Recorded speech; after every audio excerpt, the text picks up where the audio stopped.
Hermanos, eh, el Señor les continúe bendiciendo, rogando al Señor que se encuentren bien. Me complace saludarles y pues por supuesto, hermanos, es un privilegio y una bendición el poder compartir con ustedes eh, la exposición de la palabra, y espero que sea de mucha edificación, de mucha utilidad para nuestras almas, y que sea el Señor en su gracia edificándonos, dándonos el aliento, la fuerza para seguir perseverando en la fe de nuestro Señor Jesucristo. Esperamos que lo aprendido o lo que hemos de aprender en el día de hoy sea muy útil para que dependamos más de Cristo y nos afiancemos más en su gracia y misericordia. Vamos a, hermanos, a orar. Vamos a orar y seguidamente leemos el texto que hemos de exponer en el día de hoy. Así que, hermanos, oremos. Padre que estás en los cielos, gracias te damos, Señor, por tu gran amor. Gracias por Cristo nuestro Salvador. Gracias por tu fidelidad y tu gran misericordia. Ayúdanos, Señor, para entender tu palabra.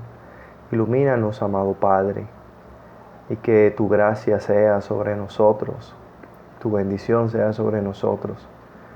Que podamos, Señor, ser edificados, y que por medio de estas palabras seamos llevados a depender más de ti, de tu gracia y misericordia. Te ruego que perdones, Señor, nuestros pecados. Perdona los pecados que hemos cometido durante esta semana. Te ruego, Señor, que por medio de Cristo nos purifiques, nos perdones y nos permitas moldearnos cada día a tu santa y bendita ley. Ayúdanos y que tu bendición sea sobre nosotros en Cristo Jesús. Amén. Vamos, hermanos, a leer la carta a los Romanos. Estamos en el capítulo 13 y voy a leer el verso 8. El verso 8, hoy iniciamos una segunda sección de este capítulo y voy a leer solo el verso 8 al 10. Dice: no debáis a nadie nada, sino el amaros unos a otros, porque el que ama al prójimo ha cumplido la ley. Porque no adulterarás, no matarás, no hurtarás, no dirás falso testimonio, no codiciarás, y cualquier otro mandamiento. En esta sentencia se resume: amarás a tu prójimo como a ti mismo. El amor no hace mal al prójimo, así que el cumplimiento de la ley es el amor. Voy a expresar muy resumidamente lo que Pablo ha planteado o nos ha escrito en esta carta a los romanos, tomando, como hacen la mayoría de comentaristas, a Romanos capítulo 12, verso 1 como su punto de inflexión. Los primeros 11 capítulos, debemos recordar, Pablo nos ha mostrado la gran misericordia y el gran amor de Dios por nosotros. En esos 11 primeros capítulos nos expuso claramente el evangelio de la justificación por la fe, el evangelio de nuestro Señor Jesucristo. Y nos presentó, hermanos, el hermoso plan de salvación de Dios por medio de la obra de Cristo y la obra de su Espíritu Santo en nosotros. Ahora lo que comenzamos a ver a partir del capítulo 12 es lo que se nos pide ya de forma explícita, o la parte aplicativa de la carta. del capítulo 12 hasta el final. Y lo que se nos pide desde el capítulo 12 en adelante es precisamente a razón o con base a esas misericordias de Dios que ya expuso en los primeros 11 capítulos. Y lo primero que encontramos es que debemos presentarnos a Dios como sacrificio vivo. Y que por lo visto, hermanos, en el capítulo 12, ese llamado sobre la base de toda la misericordia y el amor que Dios nos ha mostrado en Cristo que debemos hacer. Ahora todo esto implica que debemos amarnos los unos a los otros y amar a nuestro prójimo, incluso nuestros enemigos. Pues el tema, hermanos, que desarrollamos en Romanos capítulo 12 fue que como sacrificios vivos debemos tratar a las personas con amor, humildad y con servicio. Por ejemplo, se nos dijo que el amor sea genuino, que nos debemos amar los unos a los otros con afecto fraternal, que en cuanto a honra prefiriéndonos unos a otros, que debíamos contribuir a las necesidades de los santos y mostrar hospitalidad los unos para con los otros. Pero no solamente en el capítulo 12 se nos enseñó esa clase de amor o esa expresión de amor para con nuestros hermanos, sino también para nuestro prójimo en general y para incluso nuestros enemigos. Se nos mandó a que debemos bendecir a quienes nos persiguen, no pagar a nadie mal por mal, sino antes bien, que debíamos ser pacificadores, procurar lo bueno, nunca vengarnos, que si nuestro enemigo incluso tenía hambre, teníamos que alimentarlo, si tenía sed, teníamos que darle de beber. Y Pablo termina ese capítulo diciendo: no te dejes vencer por el mal, sino vence al mal con el bien.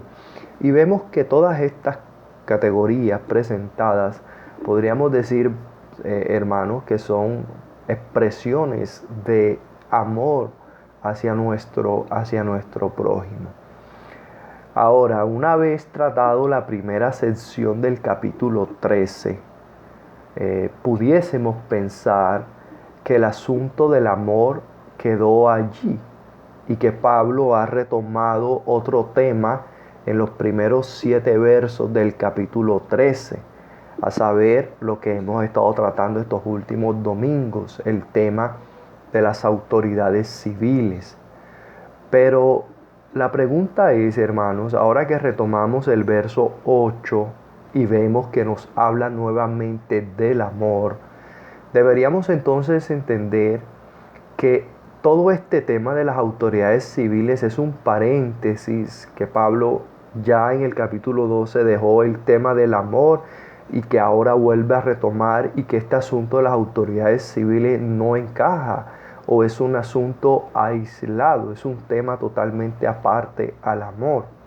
Lo que veremos, hermanos, a partir de hoy en esta segunda sección del capítulo 13 es que no debemos entenderlo así.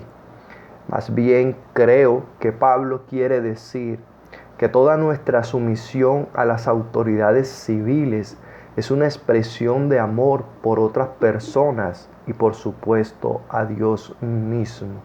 Y en esto dice Calvino: creo que San Pablo, con el fin de que la enseñanza relacionada con la potestad de los magistrados no parezca apoyarse sobre alguna ligera razón, ha querido unirla a la ley de la caridad. Debemos entender caridad por amor.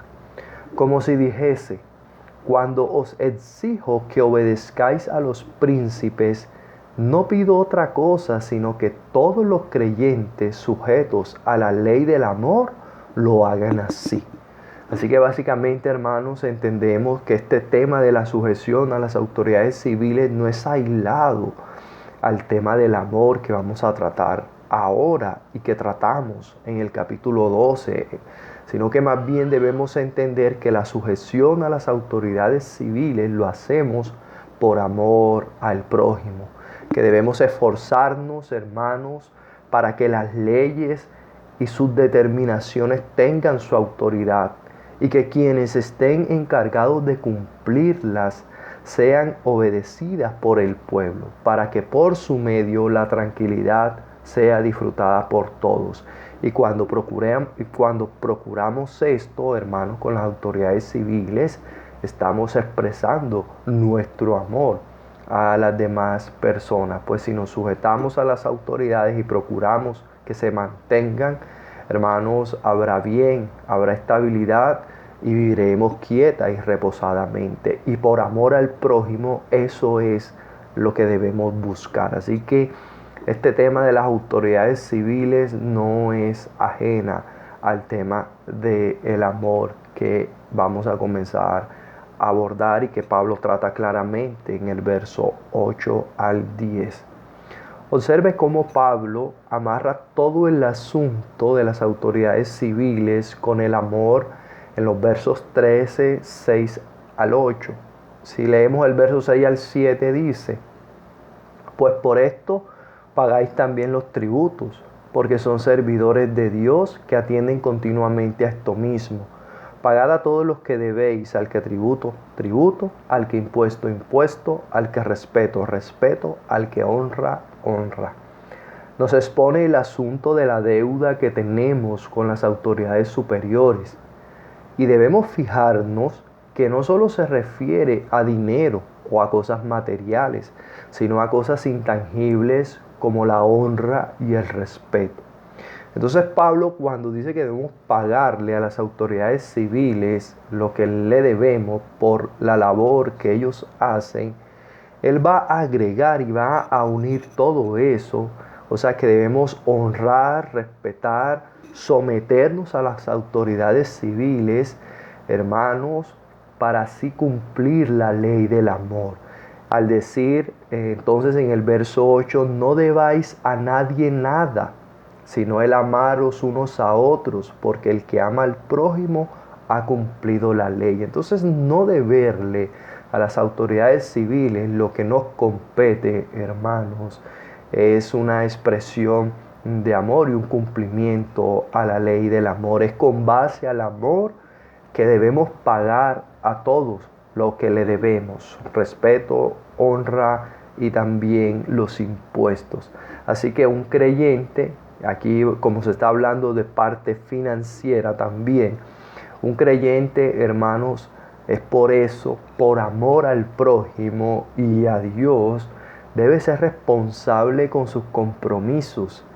Debemos tener, hermanos, los impuestos al día, pagar nuestros impuestos, nuestros tributos, pagar de forma puntual y dentro del plazo los servicios públicos, el arriendo del lugar donde vivimos. Hermanos, si ustedes tienen empleados, deben procurar pagarle al tiempo señalado, como dice Deuteronomio capítulo 24, verso 14 al 15. No oprimirás al jornalero pobre y menesteroso, ya sea de tus hermanos o de los extranjeros que habitan en tu tierra dentro de tus ciudades. En su día le darás su jornal, y no se pondrá el sol sin dárselo, pues es pobre, y con él sustenta su vida, para que no clame contra ti a Jehová y sea en ti pecado. Pues porque si no le cancela lo que le corresponde al empleado, ya tienes una deuda con él y no debes hacerlo. Debes cancelar lo que amerita su trabajo por amor, hermanos, al prójimo. Así que cuando no pagamos los servicios o las demás responsabilidades que tenemos, hermanos, estamos adquiriendo deudas y sabemos, hermanos, que por causa del amor no debemos procurar tales cosas. Así que usted, hermanos, a causa del amor, usted debe ser responsable con todas sus responsabilidades. Y como dice Pablo claramente en el verso 8, no debe deberle nada a nadie, hermano. Los cristianos debemos ser luz y ejemplo en todos esos compromisos que tenemos. Ya insisto en ello a razón del amor. Ahora, Si tenemos deudas, hermanos, si ya hemos adquirido deudas, debemos pagarlas como lo hemos acordado en el tiempo señalado, ¿verdad? Ahora, sin embargo, vamos a ver, hermanos, hoy, como creemos, lo dice el texto en el verso 8, la única deuda que el creyente debe procurar tener es la continua deuda de amarlos los unos a los otros. Esa es la única deuda, hermano, que usted procuraría tener solamente. Pues porque el amor nunca lo podremos cancelar, hermano. Siempre vamos a estar debiéndoselo a las demás personas. Y es por ello que Pablo dice, paguemos todo lo que tengamos que pagar y no le debamos a nadie, sino solamente el amarnos. La única deuda que el creyente debe tener es la deuda del amor, como lo vamos a explicar Dios mediante el próximo domingo. Por hoy, hermanos, vamos a abordar la pregunta: ¿debe un cristiano endeudarse? ¿Debe un cristiano tener deudas? Creo que abordar el asunto no nos será tan chocante, pues gracias a Dios la iglesia haya sido educada en el tema y bueno, con el curso de mayordomía bíblica que se impartió. Vamos a retomar algunos asuntos, pues nos compete de acuerdo a la predicación expositiva que venimos siguiendo, y sé que algunos hermanos aún no han sido instruidos en este tema. Debo decir que nos apoyaremos en algunas cosas que ya se han enseñado y que de hecho las enseñó nuestro hermano Nelson de la ciudad de Medellín. Ahora, ¿por qué abordar esta pregunta aquí? ¿Por qué abordar el asunto de las deudas? Voy a dar dos razones. Primero, porque el contexto y el verso así lo demanda, hermanos. Este versículo es financiero y hace referencia al debate acerca de pagarle impuesto a un gobierno pagano como Roma. Ahora, lo interesante y que debo notar acá es que Pablo pudo haber respondido como Cristo en Mateo 22:21. Pablo pudo haber dicho, sí, debemos pagar los impuestos a Roma y punto. Como sí lo hizo Jesús, dad al César lo que es al César y a Dios lo que es de Dios. Pero Pablo, hermanos, trasciende al no solamente referirse a los impuestos y tributos, sino a nadie. O sea que él, hermanos, pasa de la esfera de la autoridad civil a un ámbito general con el prójimo. Así que Pablo aquí, con el verso 8, no solamente está diciendo no le deban los impuestos a la autoridad civil, sino que voy aún más allá. No le debas nada a nadie, no solo a la autoridad civil. Así que con ese verso 8 creemos que Pablo, hermanos, amplía el espectro de lo que quiere indicar. No le debemos deber a las autoridades civiles, pero tampoco a nadie, hermano. Y ese nadie, con ese no en el verso, es totalmente contundente. Aún más, Pablo no solamente hace referencia aquí a lo relacionado con el dinero, con lo material, impuestos u objetos, sino que amplía el espectro incluso a lo espiritual, el amor, el respeto, abarcando cualquier cosa que implicara deberle algo a alguien. Entonces Pablo pasa de lo referente a las autoridades superiores al prójimo en general, y esto por eso es otra sección a partir del verso 8 de este capítulo 13. Ahora, no solo porque es lícito por el contexto, sino, hermanos, porque este tema de las deudas también lo queremos abordar, porque este tema de las deudas son parte de las culturas actuales del mundo. Hoy se promueve el endeudamiento, y nuestro país y esta región de América, Latinoamérica, hay una tendencia a adquirir préstamos para casi cualquier cosa. Eso es bastante común. Tanto que existe un refrán popular que dice que si usted quiere conseguir algo, tiene que endeudarse. Ese es el común. Es que si yo no cojo este electrodoméstico fiado, nunca entonces lo voy a tener, porque esa pareciera ser la única forma de adquirir las cosas, y aún los creyentes, hermanos, piensan de esa manera. Quizás nosotros, como en otros muchos temas, no hemos ido a la Biblia para resolver estos asuntos. En la práctica, muchos creyentes, antes de adquirir una deuda, muchos creyentes ni siquiera dicen: ¿es bíblico que yo las adquiera? ¿Qué dice la Biblia de adquirir esta u aquella deuda? Es una pregunta, hermanos, que no nos hacemos, sino que la damos por sentado que es algo bueno. Pero toda nuestra vida debe ser confrontada con la palabra de Dios. Matthew Henry comenta de este verso, dice que muchos de los que son muy sensibles a los problemas piensan poco del pecado de endeudarse. Lo que él quiere decir es que generalmente, si necesitamos alguna cosa o no tenemos el dinero para comprarla, o estamos pasando alguna necesidad particular, hacemos lo que todo el mundo hace: pedir un préstamo. Eso es lo que generalmente hacemos. Necesito algo, necesito adquirir esto. Bueno, ¿cuál es la forma? Lo que todo el mundo hace: adquirimos un préstamo, y poco pensamos en el asunto. Y más si tenemos un empleo aparentemente estable, más tenemos esa tendencia. La sociedad, hermanos, nos impulsa a vivir endeudados.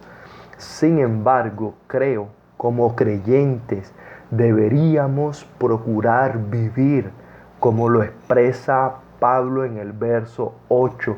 No debáis nada a nadie. Hermanos, esa debe ser nuestra meta como creyentes. Y vamos a ver por qué. Porque aquí no debemos olvidar que Pablo está tomando el tema de las deudas y lo está relacionando con el amor. Y eso lo vamos a tener como aplicación, porque las deudas, cuando adquirimos deudas y nos metemos en estos líos, por así decirlo, eso, hermanos, afecta nuestra relación con Dios y con nuestro prójimo, convirtiéndose en un obstáculo para amar como Dios lo manda en su palabra. Así que, hermanos, debemos procurar vivir como lo expresa el verso: no debáis nada a nadie. Explicaremos solo una razón, y yo espero que esto sea una poderosa razón para no adquirir deudas, y para procurar vivir no debiéndole nada a nadie. Porque las deudas, hermanos, y la razón que quiero dar es que las deudas, según la Biblia, son una esclavitud. Y vamos a ver por qué esto lo debemos tomar muy en serio. En el libro de Proverbios, en el capítulo 22, verso 7, Salomón dice: el rico se enseñorea de los pobres, y el que toma prestado es siervo del que presta. Y esa palabra siervo la podemos traducir perfectamente como esclavo. Y de así que deberíamos leer esa parte B de esta manera: y el que toma prestado es esclavo del que presta. También Matthew Henry dice de este verso: esto muestra cuán importante es que todo hombre se mantenga sin deuda, porque al adquirirlas, hermanos, nos estamos haciendo esclavos. En el Antiguo Testamento, tener una deuda literalmente hacía que las personas terminaran como esclavas.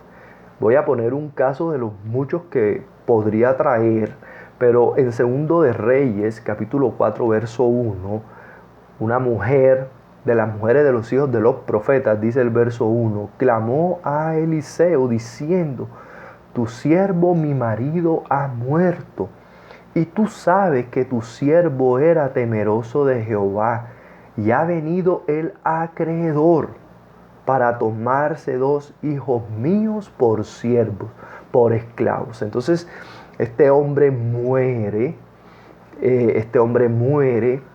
no pagó la deuda y sus hijos iban a terminar literalmente como esclavos de al que le habían adquirido la deuda. Entonces en el Antiguo Testamento, literalmente, hermanos, tener deuda podía conducir a la persona a ser esclavo, a trabajar como esclavo ante quien le debía el dinero. Aunque hoy no es el caso, no estoy diciendo que usted va a terminar con grilletes si tiene una deuda. Sí entendemos la esclavitud que producen las deudas en nuestros tiempos, como dice Lutero. Es una esclavitud metafórica.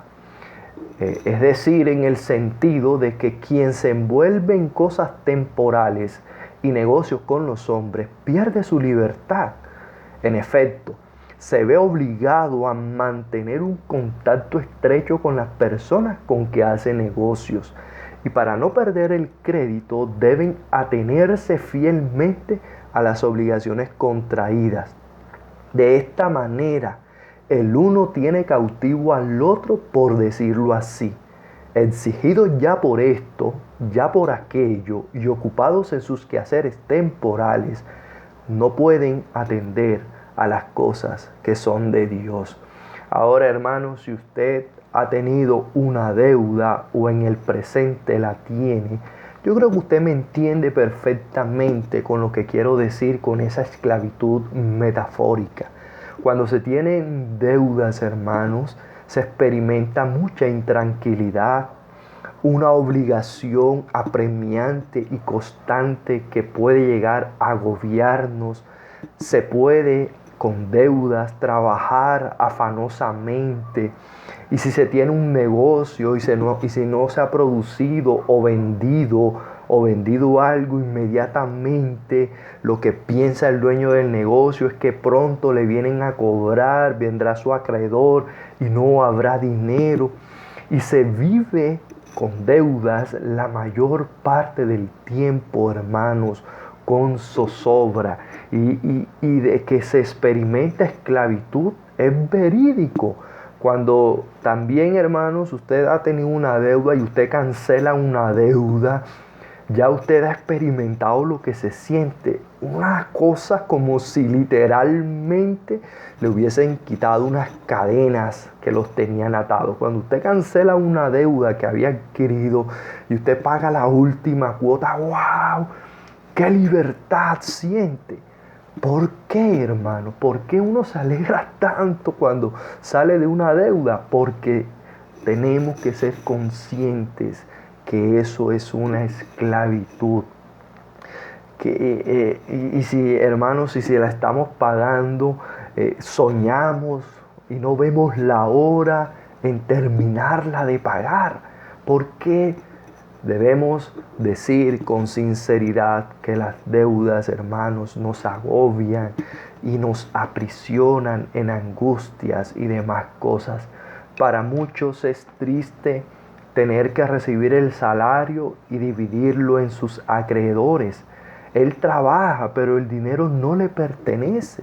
Es esclavo de su acreedor. Hermanos, y aunque se tenga el negocio, muchas veces la motivación para el trabajo hay deudas que tenemos que pagar. Por eso debemos trabajar, porque si no trabajamos, entonces ¿cómo vamos a cancelarla? Así que no hay esa tranquilidad de que si este mes no nos fue bien, saber que no debemos nada. Hermanos, eso traerá una paz profunda en nuestro corazón, una libertad. Así que una de las razones por las que Pablo dice no debas nada a nadie, hermanos, es porque las deudas no se esclavizan, nos quitan la paz, nos roban la tranquilidad, hermanos, y generan esa clase de esclavitud en nosotros. Ahora, quiero resaltar las últimas palabras de la cita de Lutero. Dice que exigidos ya por esto, ya por aquello y ocupados en sus quehaceres temporales, no pueden atender a las cosas que son de Dios. ¿Cuántos creyentes no se ven limitados en su servicio al reino de Dios y a otros hermanos por las deudas que tienen? Están tan ocupados aquí, allá, en esto, aquello, en lo que hay que pagar, que esto, hermanos, limita su servicio, limita esas expresiones de amor que podemos tener para la iglesia de Cristo y para nuestro prójimo. Entonces es cuando comenzamos a decir, es que yo sí quisiera ayudar al hermano o a tal congregación o a tales hermanos o a esta familia, pero es que, uy, pastor, tengo muchas deudas. Y usted se imagina que Dios lo llame al ministerio. Un caso puede ser considerado extremo, pero posible que Dios llame a un hombre a las misiones, pero que éste por sus tantas deudas no pueda abandonar su trabajo e irse a servir al Señor. Usted debe ser consciente, hermanos, que las deudas le limitan en su servicio y en esas expresiones de amor que usted podría tener con su prójimo. Así que no hacernos deudas es una protección amorosa de nuestro Padre Celestial para no hacernos esclavos de nadie y para que podamos estar en la libertad que Jesucristo nos dio para servirle, escuche bien, plenamente a Él y a los hermanos sin preocupaciones, sin obstáculos, libremente, hermanos. Eso es lo que debemos procurar, porque Cristo nos compró por un precio invaluable. Él compró nuestra libertad para que ahora fuésemos esclavos de Él y para que le sirviéramos libre, espontánea y tranquilamente. Pero a veces las deudas nos esclavizan y nos impiden hacer lo que podríamos hacer por Cristo. Y voy a traer un texto muy diciente de este asunto. Primera a los Corintios capítulo 7 verso 23 dice: por precio fuisteis comprados, no os hagáis esclavos de los hombres. No os hagáis esclavos de los hombres. Hermanos, y en Proverbio leíamos que quien presta se hace esclavo de su acreedor. Entonces, una deuda es hacernos esclavos de los hombres. Y voy a anotar 3 asuntos aquí de este verso 23 de 1 Corintios 7. Lo vuelvo a leer. Por precio fuisteis comprados, no os hagáis esclavos de los hombres. Primero, hermano, observe que este pasaje no se está refiriendo a la esclavitud del pecado como tal, sino a volverse esclavo de ¿quién? De los hombres. Esclavo de los hombres. Dice un autor que consiste en hacerse esclavo por voluntad propia de los caminos del hombre, el mundo y la carne. Esta es la esclavitud que debería preocupar y enfurecer a cualquiera. Así que Pablo no está hablando aquí directamente de la esclavitud del pecado, sino que, hermanos, nos podemos volver esclavos de los hombres. Y las deudas son un ejemplo de ello y podemos poner otros ejemplos. En segundo lugar, la poderosa razón que Pablo nos da para no hacernos esclavos de los hombres es, hermanos, el alto e invaluable precio por el que fuimos comprados. La razón para no hacernos esclavos de los hombres, Pablo dice, porque por precio fuiste comprado. ¿A qué se refiere esto? A lo que Pedro dice en Primera de Pedro, capítulo 1, versos 18 al 19. Sabiendo que fuisteis rescatados de vuestra vana manera de vivir, la cual recibiste de nuestros padres, no con cosas corruptibles como oro o plata, sino con la sangre preciosa de Cristo, como de un cordero sin mancha y sin contaminación. Hermanos, nosotros estábamos esclavos del pecado y necesitábamos ser rescatados. Y para pagar ese rescate por nosotros, los salvos, se pagó un alto precio. La sangre preciosa de nuestro Señor Jesucristo. Cristo, hermanos, pagó un alto precio por nosotros. No fuimos comprados con cosas corruptibles como oro o plata, sino que fuimos comprados con la sangre preciosa de Cristo. La obra de Cristo en la cruz por nosotros, hermanos, es la razón fundamental para nosotros librarnos de toda esclavitud pecaminosa. No podemos, hermanos, hacernos esclavos de los hombres, esclavos de los deseos de los hombres, de la vanagloria de los hombres. No podemos hacernos esclavos de los hombres porque Cristo nos compró y le pertenecemos. Y procurar, hermanos, ser esclavo de los hombres, considero es una deshonra a esa sangre preciosa de Cristo por todos nosotros. Primera a los Corintios 6:20 dice, porque habéis sido comprados por precio. Glorificad pues a Dios en vuestro cuerpo y en vuestro espíritu, los cuales son de Dios. Este, hermanos, es el propósito por la cual fuimos comprados. Sería incongruente que busquemos voluntariamente esclavizarnos en las cosas de este mundo, de la cual Cristo nos vino a libertar para ahora ser esclavos de Él, ser, hermanos, sus siervos y servirle libremente sin obstáculos ni impedimentos como las deudas. El mismo Lutero, hermanos, habla de la esclavitud que sí debe tener el creyente. Porque nosotros, hermanos, fuimos rescatados de la esclavitud del pecado y de los hombres para ahora pertenecerle a Cristo. Y a lo que Lutero dice que la esclavitud que sí debemos tener los creyentes es otra esclavitud de una nobleza sin igual. Es la que el apóstol Pablo menciona en Gálatas capítulo 5, verso 13. Porque vosotros, hermanos, a libertad fuisteis llamados, solamente que no uséis la libertad como ocasión para la carne, sino servíos por amor los unos a los otros. Ve, hermano, la relación.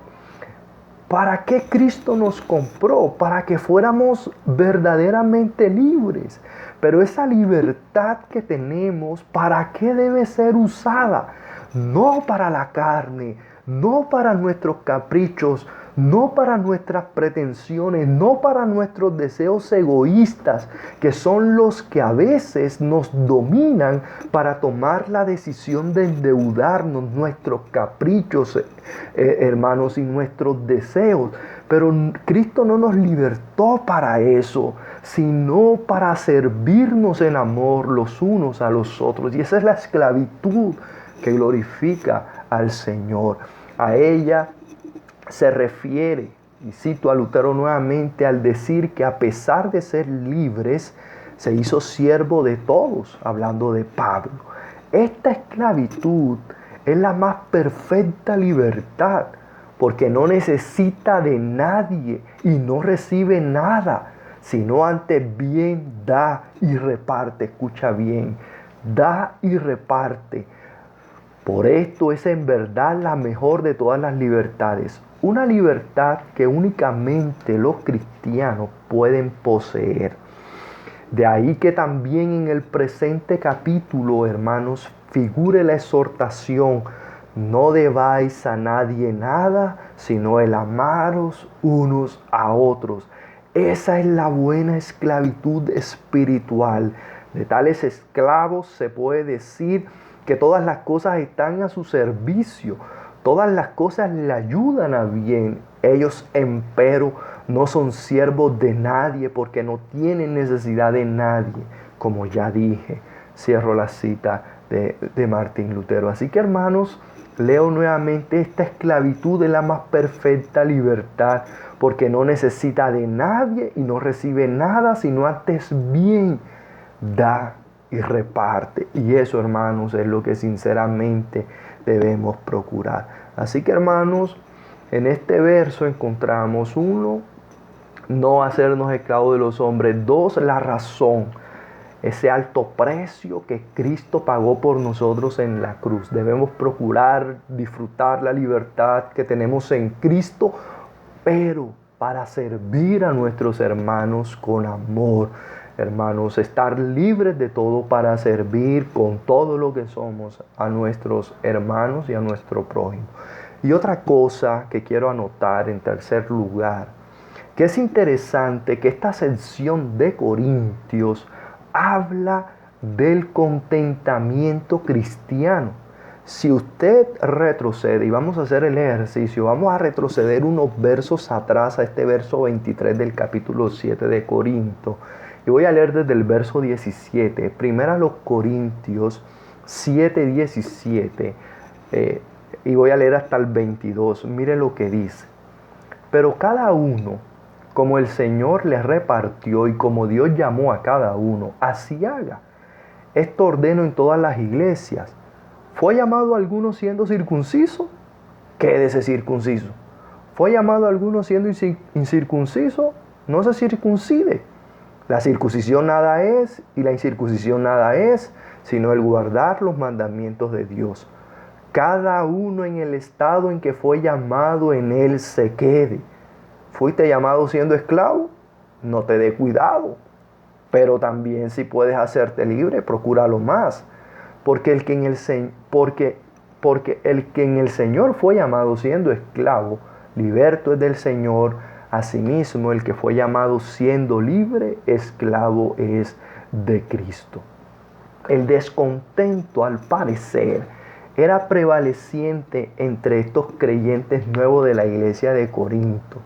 Como se ha notado, hermanos, incluso si usted lee desde el verso 1 al 16, se habla del matrimonio de algunas hermanas que querían abandonar o hermanos que querían abandonar a sus cónyuges inconversos. Y lo que vemos en este capítulo, hermanos, es que algunos querían cambiar su estado civil. Otros eran esclavos que querían ser libres. Y otros usaban su libertad en Cristo para tratar de justificar su vida de pecado. En una respuesta general a esa actitud, dice un autor, este pasaje reitera con claridad el mismo principio de que los cristianos deberían aceptar de buena voluntad la condición marital y la situación social en la que Dios los había puesto y contentarse con poder servirle hasta que Él los llevara en otra dirección. Matthew Henry dice de este texto: deber de todo cristiano es contentarse con su suerte y conducirse en su rango y lugar como corresponde al cristiano. Nuestro consuelo y felicidad depende de lo que somos para Cristo, no de lo que somos en el mundo. Ningún hombre debe pensar en hacer de su fe o religión un argumento para transgredir obligaciones civiles o naturales. Debe quedar contento y callado en la condición en que haya sido puesto por la providencia divina. Lo que entendemos aquí, hermanos, es que por causa del descontento, estos hermanos terminaban esclavizados por los hombres. Por eso el verso 23, por precio fuisteis comprados, no os hagáis esclavos de los hombres. ¿Por qué? Porque el circunciso no estaba conforme con su situación. El incircunciso igual. El esclavo, había una serie de descontento entre estos hermanos y Pablo por eso les tiene que decir: si eres esclavo, está tranquilo, ¿verdad? Es lo que Pablo dice. De lo cual, hermanos, aplicamos que en el tema de las deudas debemos reconocer que llegamos a ella en muchas ocasiones por las mismas razones que estos hermanos se hacían esclavos de los hombres, por falta de contentamiento en la providencia de Dios para nuestras vidas. No nos conformamos con la situación que tenemos. Y en muchas ocasiones ese descontento es el punto de partida para adquirir deudas. Estamos descontentos con lo que hasta aquí el Señor nos ha dado y vamos por más, no esperando en su providencia, sino involucrándonos en deudas y nos volvemos esclavos de los hombres. Un ejemplo, un joven creyente que quiere estudiar una carrera y que sabe que sus condiciones económicas, sus padres ni él tienen los recursos para pagarla o irse a vivir a otra ciudad. ¿Qué es lo que normalmente se hace? Adquirir una deuda para poder cumplir con sus deseos. En lugar de orar al Señor primero por contentamiento. Ahora, si ese es su sueño, ore al Señor y busque en la paciencia, perseverancia y trabajo y por la iluminación del Señor cumplir con esas metas. Pero lo primero que se hace, hermanos, sin orar al Señor, sin pedir dirección, es esclavizarnos a las deudas. ¿Y cuánto eso afecta nuestro servicio al Señor? Por eso Pablo en 1 Timoteo capítulo 6, versos 6 al 8 dice: pero gran ganancia es la piedad acompañada de contentamiento, porque nada hemos traído a este mundo y sin duda nada podremos sacar. Así que teniendo sustento y abrigo, estemos contentos con esto, porque los que quieren enriquecer se caen en tentación y lazo y en muchas codicias necias y dañosas que hunden a los hombres en destrucción y perdición. Ahora no es que estemos diciendo, predicando que no se deba procurar obtener cosas o lograrlas. Sí, hermanos, pero hazlo por los medios bíblicos: paciencia, esfuerzo, oración, trabajo, dedicación. Organiza tus finanzas. Mira cuánto ganas, cuánto recibes, cuánto puedes gastar, cuánto puedes invertir, cuánto puedes ahorrar. Hermano, ten fe, confía en el Señor, espera su tiempo. Es lo que te estamos diciendo. No es que te debas quedar allí estancado. Claro que puedes hacer inversiones, hacer prosperar tu negocio, pero por los medios, hermanos, más legítimos y que no impidan tu entrega y servicio al Señor, ni que mucho menos te roben la paz, la tranquilidad para la cual Cristo, hermanos, te ha comprado. De hecho, Pablo en 1 Corintios 7, 21 dice, fuiste llamado siendo esclavo. No te des cuidado. Está tranquilo, contento con que esa sea tu situación. Pero también, si puedes hacerte libre, procúralo más. Es decir, no está mal que procures, hermano, en este caso ser libre si eres esclavo. Pero eso es lo que quiere decir Pablo. Espera en el Señor, confía en Él. Y que esto no te lleve a hacerte esclavo de los hombres y de las pasiones de este mundo, porque has sido comprado por Cristo. Así que eres pobre, no te dé cuidado.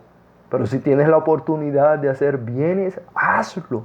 Pero insisto, por los medios que glorifiquen al Señor y te permitan servirle a Él y a tus hermanos con libertad. Ahora, algunos dan legitimidad a las deudas porque sobre todo en el Antiguo Testamento se habla mucho de ellas. Pero si leyéramos bien, considero, sin los anteojos de la práctica del mundo, entenderíamos que las deudas no es el ideal de Dios para su pueblo. Cristo nos compró, hermanos. Y que lo que Dios hizo fue regular una mala práctica que había en su pueblo. Esto de las deudas, hermanos, se convirtió en un mal hábito en el pueblo y se cometían injusticias, delitos por este asunto. Así que lo que Dios hace es regular el mal que había en su pueblo. Así como reguló la esclavitud y reguló la poligamia, sin dar a estas cosas un aval definitivo. Ahora quiero que observe cómo el Antiguo Testamento considera las deudas, y sería bueno hacerlo. Y vamos a ver que en primer lugar, estar libre de deudas en el Antiguo Testamento se considera estar bajo la bendición de Dios. Y voy a leer Deuteronomio 28:12. Deuteronomio 28 se divide en bendiciones de la obediencia, maldiciones de la desobediencia. Y en las bendiciones de la obediencia aparece esto, verso 12 de Deuteronomio 28. Te abrirá Jehová su buen tesoro, el cielo, para enviar la lluvia a tu tierra en su tiempo y para bendecir toda obra de tus manos. Y prestarás a muchas naciones y tú no pedirás prestado. Así que eso se considera una bendición, hermanos, de Dios, no tener que pedir prestado, no endeudarse. Pero si vamos ahora a las maldiciones, Deuteronomio 28:43 dice: el extranjero que estará en medio de ti se elevará sobre ti muy alto, y tú descenderás muy bajo. Él te prestará a ti, y tú no le prestarás a él. Él será por cabeza, y tú serás por cola. Sabemos que los creyentes ya no estamos bajo maldición, pero te pregunto, hermanos, ¿con quién queremos ser identificados? ¿Con los que están bajo maldición o con los que están bajo la bendición de Dios? ¿Con cuál voluntad queremos estar alineados? ¿La de Dios o la nuestra? ¿Qué es lo que nos conviene? ¿Dónde está la mayor sabiduría? ¿En complacernos a nosotros o a Dios? Así que era bendito el que no pedía prestado, sino que al contrario, él era el que daba prestado. Otro detalle que quiero que notemos en algunos textos que aparecen, según algunos, avalar los préstamos, Salmo 37:21. El impío toma prestado y no paga, mas el justo tiene misericordia y da. Este Salmo 37 habla de los justos. Y aquí está contrarrestando la actitud de los justos, el destino de los justos y de los impíos también, hermanos.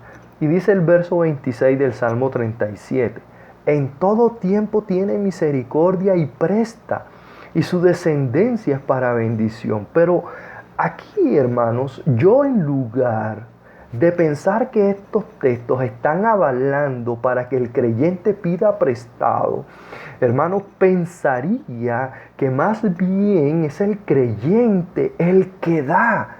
Y mire el texto, el impío toma prestado y no paga. Así que, hermanos, ojo, si tú prestas, que ya por sí entiendo yo, mi pensamiento particular y mi convicción bíblica, no deberías hacerlo. Pero si no pagas, peor aún, eres un impío o te estás portando como un impío. Así que debes cancelar lo que debes. El impío toma prestado y no paga, mas el justo tiene misericordia y da. ¿Qué hace el justo? ¿Presta? No, hermanos, el justo da, tiene misericordia. Y el verso 26 dice, el justo en todo tiempo tiene misericordia y presta, y su descendencia es para bendición. Y Proverbios 19:17 dice, a Jehová presta el que da al pobre, y el bien que ha hecho se lo volverá a pagar. Así que vemos en estos textos que realmente el justo es quien da, no quien presta, hermanos. De hecho, algunos usan el texto de Mateo 5:42 para avalar las deudas, pero es interesante porque dice, al que te pida, dale, y al que quiera tomar de ti prestado, no se lo rehuses. Entonces ya con esto dicen, claro, pues puedo prestar, porque mira que aquí dice, habla de los préstamos. Pero lee más adelante, oíste que fue dicho, amarás a tu prójimo y aborrecerás a tu enemigo. Hermano, aquí la pregunta que hago es, ¿quién presta aquí a quién? El creyente al enemigo. Se habla de los que nos resisten, ¿verdad? Se está hablando de que si tu enemigo, ¿verdad? Que si él te obliga a llevar una carga 2000, llévala. Y si te pide, dale. Y si te quiere tomar, préstale, dale, ¿verdad?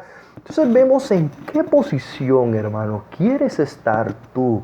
Considero que los creyentes deberíamos ser quienes damos y no quienes pedimos prestado. Hermano, ¿de qué lado quieres estar? ¿Del que presta o da prestado? El que da más bien. Sobre todo cuando versos como los del Salmo se refieren a los justos y la bendición de Dios sobre ellos. Nosotros deberíamos hacernos entonces libres de deuda para dar al necesitado y ayudar a quien lo necesite, incluso a nuestros enemigos. Ahora, otra cosa que podemos inferir de los textos del Antiguo Testamento sobre los préstamos es que, hermanos, y ojo con esto, quienes lo hacían, y no es que esté avalando esto, pero quiero resaltar este punto, quienes lo hacían estaban en situaciones realmente extremas, pobres en condiciones extremas, y en medio, que no debes olvidar, de una sociedad corrompida por el egoísmo y la codicia. Por ello era necesario su regulación. Estos pobres no debían acudir a los préstamos, sino que dentro del pueblo de Israel deberían haber hombres piadosos que le ayudaban a las necesidades, pero como no lo sabía, pienso, estos pobres recurrían a los préstamos, y por eso en la ley de Moisés se dice lo siguiente, Éxodo 22:25, cuando prestares dinero a uno de mi pueblo, al pobre que está contigo, no te portarás con él como logrero, ni le impondrás usura. ¿Por qué? Porque lo normal era que se le prestaba al pobre para hacerlo esclavo y para aún hasta quitarle lo único que tenía. Y dice, si tomares en prenda el vestido de tu prójimo, a la puerta del sol se lo devolverás, porque solo eso es su cubierta, es su vestido para cubrir su cuerpo. ¿En qué dormirá? Y cuando él clamare a mí, yo le oiré, porque soy misericordioso. Hermanos, esta gente que prestaban en el Antiguo Testamento no tenían absolutamente nada. Por eso la ley decía que debes devolverle el vestido porque es lo único que tienen. Recuerden que en esta época se daban las prendas como garantía, y lo que se hacían estos hombres perversos era que le quitaban todo al pobre, hermano. Generalmente, y aquí traigo esto a aplicación, nosotros nos endeudamos no porque estamos en pobreza extrema, sino por querer tener más de lo que ya poseemos y por no estar conforme con lo que el Señor nos ha dado. Y por eso generalmente nos endeudamos, no porque estemos en necesidad extrema, generalmente porque queremos otras condiciones de vida. Y por eso nos volvemos esclavos de los hombres. Así que insisto en esto, hermano. Pienso a la luz de todo esto que nuestro objetivo, yo no sé si al final, hermanos, tú vas a terminar diciendo, sí, las deudas son legítimas, pero mesuradamente, y bueno, no sé, pero insisto en esto, ojalá vayas a las Escrituras y confrontes el tema con la palabra.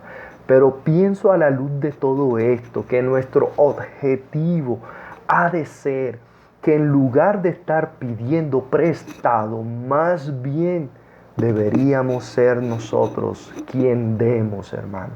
Ahora, para dar, yo no estoy hablando que debes de tener riquezas, hermano. Tenemos el ejemplo de los pobres hermanos de Macedonia. Solo necesitas, hermano, estar libre de deuda, hermano, y esto te ayudará a servir incluso económicamente a otros, aún en tu pobreza. Ese sería el énfasis, hermanos. Ahora, si un hermano tiene necesidad, deberías estar dispuesto a brindarle lo que él necesite y no esperar, hermano, que esté en la obligación de que te lo devuelva. Aplicaciones.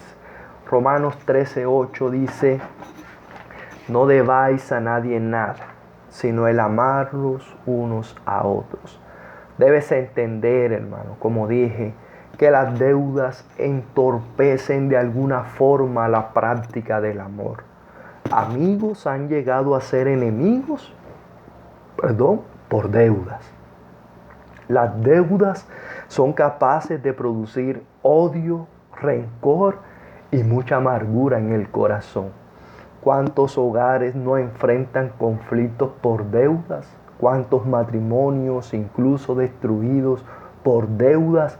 Las deudas, hermanos, no son buenas amigas de la práctica del amor. Y por eso Pablo dice, no debáis a nadie nada, sino el amarlos unos a otros. Jeremías 15:10 me llamó la atención, dice, ay de mí, madre mía, que me engendraste hombre de contienda y hombre de discordia para toda la tierra. Nunca he dado ni tomado en préstamo, y todos me maldicen. Note lo que dice el profeta. Aunque ni había dado ni tomado prestado, lo maldecían, como si la práctica de prestar era lo que incitaba a maldecir unos a otros. Aunque no habían dado ni tomado prestado, lo cual podría engendrar odio, su pueblo lo maldecía y esto les resultaba doloroso, dice un comentarista. Entonces, hermanos, vemos que las deudas definitivamente no son buenas amigas de la práctica del amor. No endeudarnos, hermanos, es prevenir caer en esclavitud. Cuando tenemos una deuda no somos libres sino esclavos. En la parábola de los dos deudores que se encuentra en Mateo 18, los dos que debían tuvieron que rogar clemencia y los dos llegaron a la cárcel por su deuda. Eso no es libertad, sino esclavitud. Hermano, ¿cuánto valora usted el precio que Cristo pagó por su libertad? ¿O son más importantes las frivolidades de este mundo? Dios nos quiere libres para poder llevar a cabo el propósito que tiene con nuestras vidas. Quiere que estemos en libertad para movernos como Él quiera y disponga. Y también, hermanos, para que seamos diferentes al mundo. Finalmente, exhortamos al creyente a escudriñar y observar las Escrituras, que dé una mirada sincera, panorámica, y verá, hermanos, que no registra ningún caso en que Dios haya mandado o siquiera dado la opción de endeudarse a los hombres elegidos por Él para cumplir las misiones épicas que les encomendó. Y aquí cito textualmente, hermanos, al hermano Nelson. Noé no obtuvo un préstamo para construir el arca. Abraham no se endeudó para salir de su tierra. Jacob no consiguió su ganado endeudándose. Moisés no prestó dinero para sacar al pueblo de Egipto ni para construir el tabernáculo.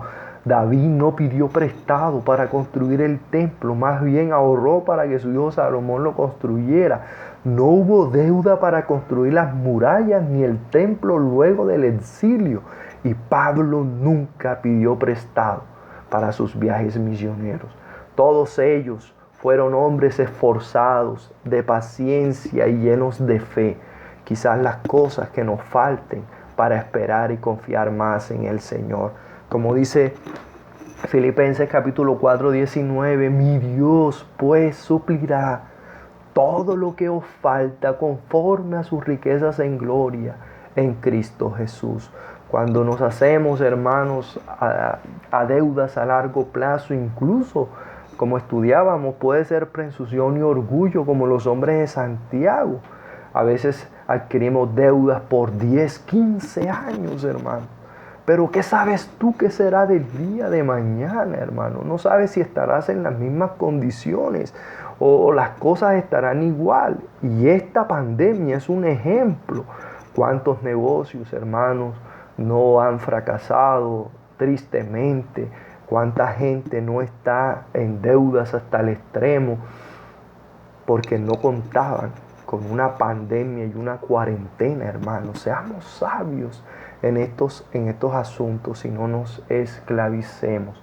Hay un gran ejemplo y es George Muller, el fundador de los orfanatos de Bristol en Inglaterra hace 150 años.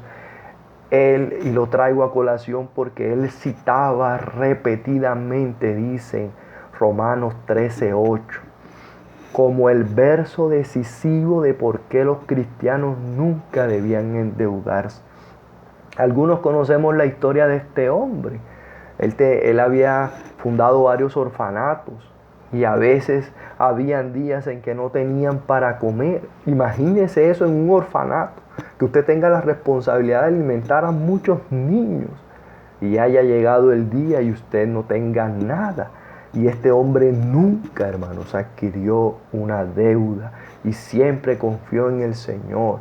Y el Señor siempre le suplió lo que necesitaban. Y qué decir de la biografía de Charles Spurgeon, tantas cosas que hizo, y este hombre también, hermanos, y cuántos más en la historia de la iglesia han vivido sin deudas para servir al Señor libremente y dependiendo enteramente de Él para poder servirnos los unos a los otros.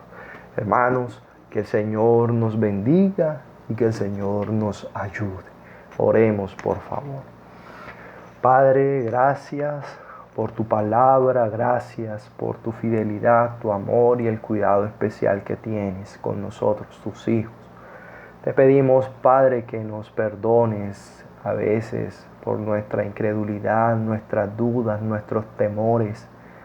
Ayúdanos a depender más de ti, saber que verdaderamente tú eres bueno, que tienes cuidado de nosotros y que siempre suples lo que necesitamos conforme a tus riquezas en gloria. Padre, líbranos de caer en estas esclavitud de los hombres y ayúdanos solamente a procurar ser esclavos de nuestro Señor Jesucristo y que a Él podamos servirle, como también a nuestros hermanos libremente, conforme tú quieras hacer con nosotros, Señor, y a donde nos quieras llevar, pues estamos en tus poderosas manos. Te pido, Señor, que nos ayudes y que tu gracia sea con nosotros en Cristo Jesús. Amén. Que el Señor les bendiga, hermanos.